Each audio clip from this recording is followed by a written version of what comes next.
Fala galera da segunda série, tudo bem? Sou o professor Roberto Falcione, professor de História, junto conosco, professora Bia, fazendo a interpretação de Libras desta aula.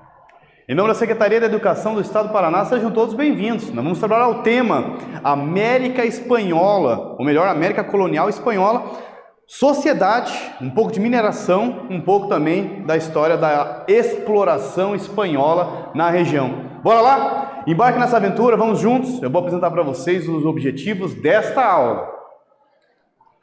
Compreender a organização econômica e social do sistema colonial espanhol.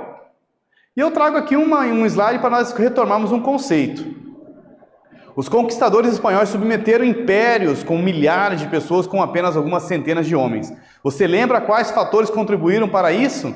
Aqui vocês têm uma imagem representando, uma aventura do século XVII, representando o cerco de Tenochtitlan, que era a principal cidade asteca que foi dominada pelos espanhóis. Essa história aí, como diz o outro, tem pano para manga. Mas, resumidamente, tem uma questão de religiosidade,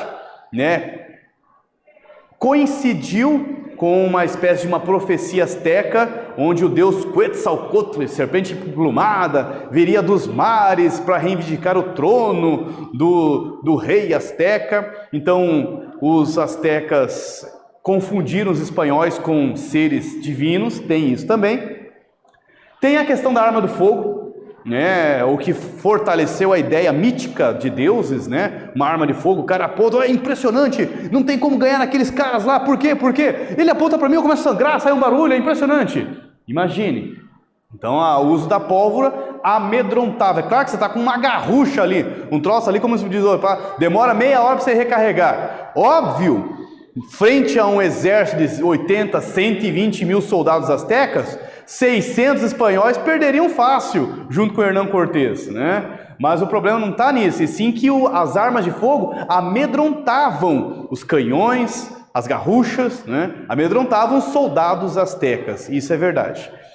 O uso do cavalo também favoreceu, para que os espanhóis conseguissem dominar facilmente a cidade de Tenochtitlan. Era um animal que os astecas não conheciam, e também a aliança com povos locais, porque os astecas eles escravizavam os povos da região para usar para o trabalho, para o comércio e também para sacrifícios humanos aos deuses. Por exemplo, o deus Kukulcán, um deus maia ali da região. E os povos minoritários da floresta pensaram assim, não, vamos se aliar com esses caras aí do mar aí que vieram para detonar os astecas e nós vamos ser livres. Será?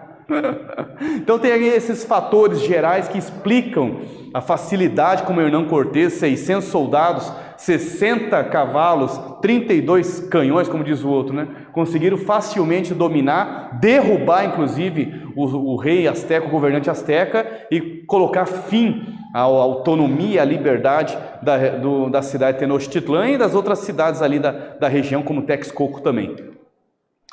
Doenças trazidas, outro motivo, tinha acabado até esquecido sobre isso, foi muito importante. O simples contato com os espanhóis vitimavam milhares de astecas, certo? De incas, de maias da região.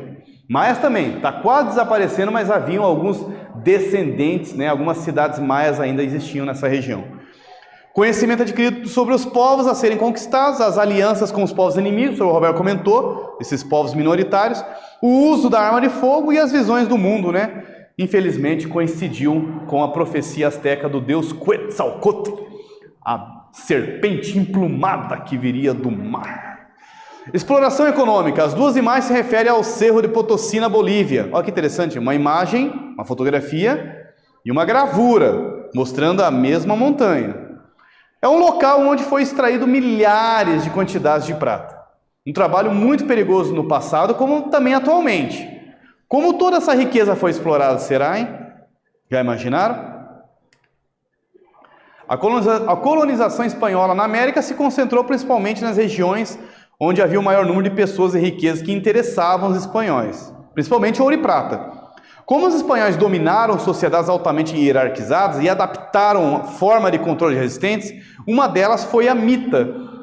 Os espanhóis se apropriaram da própria cultura local das regiões, para conseguir, com as lideranças locais, obrigar, né, dando certos benefícios para os líderes locais, ou uma espécie de proteção, ou em troca de favores, para que os ameríndios, ou melhor dizendo, os povos nativos, incas, astecas, trabalhassem quase em sistemas parecidos, ou para dizer que não são semelhantes à escravidão.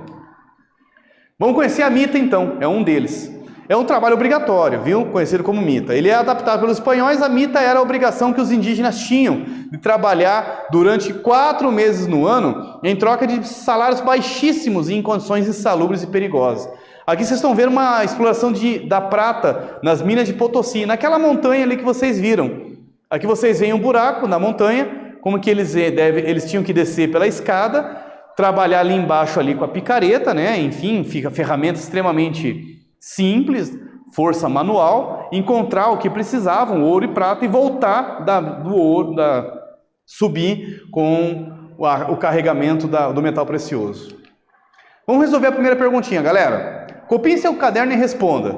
Explique o que era a mita e qual era o objetivo também. Daqui a pouquinho nós voltamos.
Voltamos? Bora lá? Vamos corrigir essa, junto com o professor Roberto e a professora Bia. Então a mita era um sistema compulsório, obrigatório, né, adaptado pelos espanhóis. Por que foi adaptado? Porque já existia na região, né? Os incas utilizavam com outros povos da região.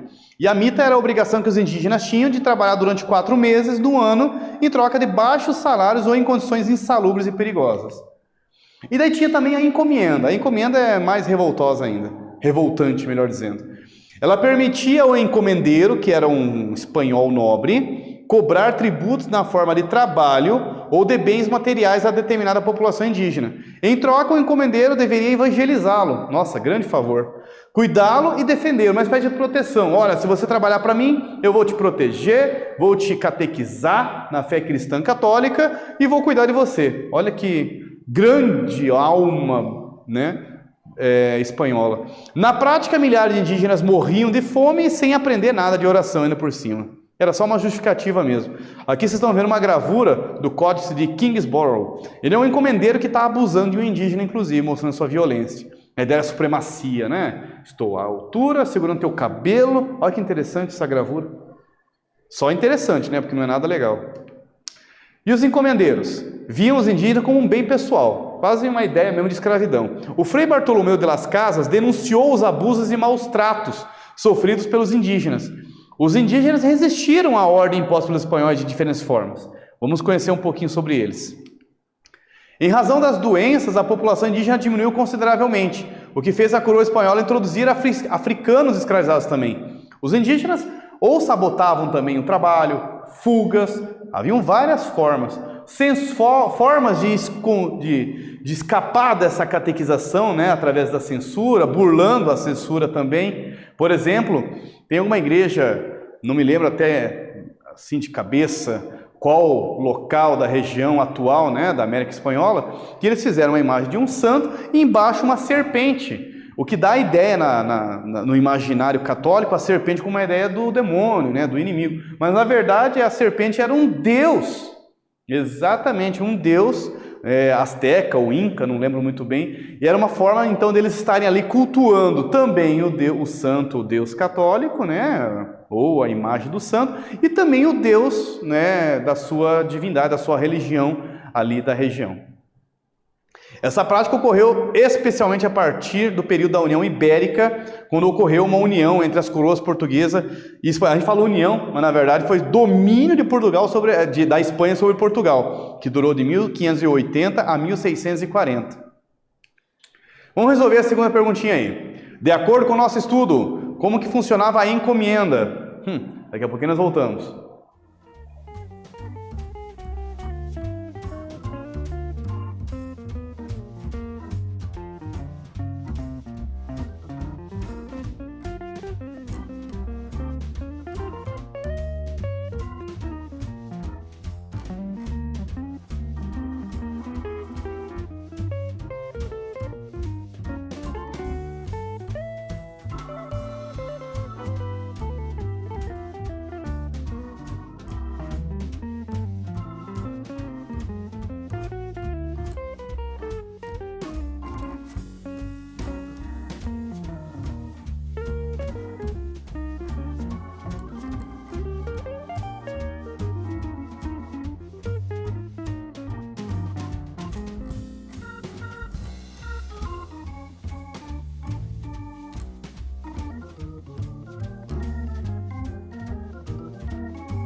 Voltamos. Bora lá, vamos corrigir essa. A encomenda permitia ao encomendeiro, fidalgo espanhol, uma espécie de um nobre, né? Cobrar tributos na forma de trabalho ou de bens materiais a determinada população indígena. Em troca, o encomendeiro deveria evangelizá-lo, cuidá-lo e defendê-lo. Mas na prática não era bem isso que acontecia, não. Sociedade colonial. Vamos conhecer então um pouco dessa organização da sociedade e a hierarquia, certo? Vocês entendem a palavra hierarquia? Quem está ali com os privilégios, a parte de trabalho, a parte também dos trabalhadores livres, comerciantes. Vamos conhecer um pouquinho mais sobre isso. Nos territórios dominados se formaram grupos sociais bem distintos. A população hispano-americana estava dividida em 5 grupos. Chapetones eram espanhóis nascidos na Espanha que vinham para cá. Então eles eram os mais importantes. Mas tem um outro tipo de espanhol. Eram crioulos. Os crioulos eram descendentes de espanhóis, mas que nasceram na América. Então, pai e mãe espanhol vieram da Espanha, são chapetones. Vieram para cá na América Espanhola, né? Casaram, tiveram um filho, ele é um filho de pais legítimos espanhóis. Mas ele nasceu na América. O que ele é? Um crioulo. Aí tem os mestiços, né? Que são já a relação filhos, né, de espanhóis com indígenas ou africanos, e também tem a última base, né, embaixo aqui, que são os africanos, né, escravizados e os indígenas escravizados. Como é que era a administração colonial? O principal órgão da administração espanhola era o Conselho Real e Supremo das Índias, que ficava na Espanha. Inicialmente, a coroa espanhola transferiu para particulares a administração dos territórios conquistados, uma espécie de adelantado, uma espécie de terceirização, guardando as medidas proporções. Mas depois ela vai ter que tomar conta do recado aí. Houve um avanço da colonização, a descoberta de novas riquezas e a metrópole decidiu fazer ela mesma a administração. Pegou e dividiu em 4 vice-reinos e capitanias. Olha, vice-reino da Nova Granada, vice-reino do Peru, vice-reino do Rio da Prata, né? E o vice-reino da Nova Espanha. Nossa, professor, é quase pegando um pedacinho aqui do México e dos Estados Unidos, né? Sim, isso mesmo. E daí tinha também as capitanias, né? Então vejam que capitanias não era somente na América Portuguesa, não, né? No atual Brasil. Tinha a capitania da Venezuela, a capitania do Chile, capitania da Guatemala, né? Capitania de Cuba, certo? Então, várias regiões aí. Nas primeiras cidades haviam as câmaras municipais, eram os chamados cabildos ou ayuntamientos. O que eram isso? Espécie de política local, onde os crioulos faziam a sua participação nas decisões políticas, assim também como os chapetones, certo? Esse governo normalmente era formado pelos crioulos, como o professor Roberto explicou. Aqui tem uma representação de um cabildo em Buenos Aires, né, atual Argentina, certo? Última perguntinha, galera. Copiem a pergunta do seu caderno e responda. Sobre a administração espanhola, qual era o principal órgão e onde ele funcionava? Daqui a pouquinho nós voltamos para corrigir essa.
Voltamos, bora lá, vamos corrigir essa.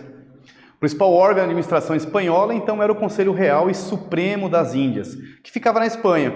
Inicialmente, a coroa espanhola transferiu para a particular a administração dos territórios conquistados, os adelantados. Vimos também que depois, com o tempo, a própria coroa espanhola decidiu fazer a administração, criando, então, os vice-reinos e as capitanias gerais também.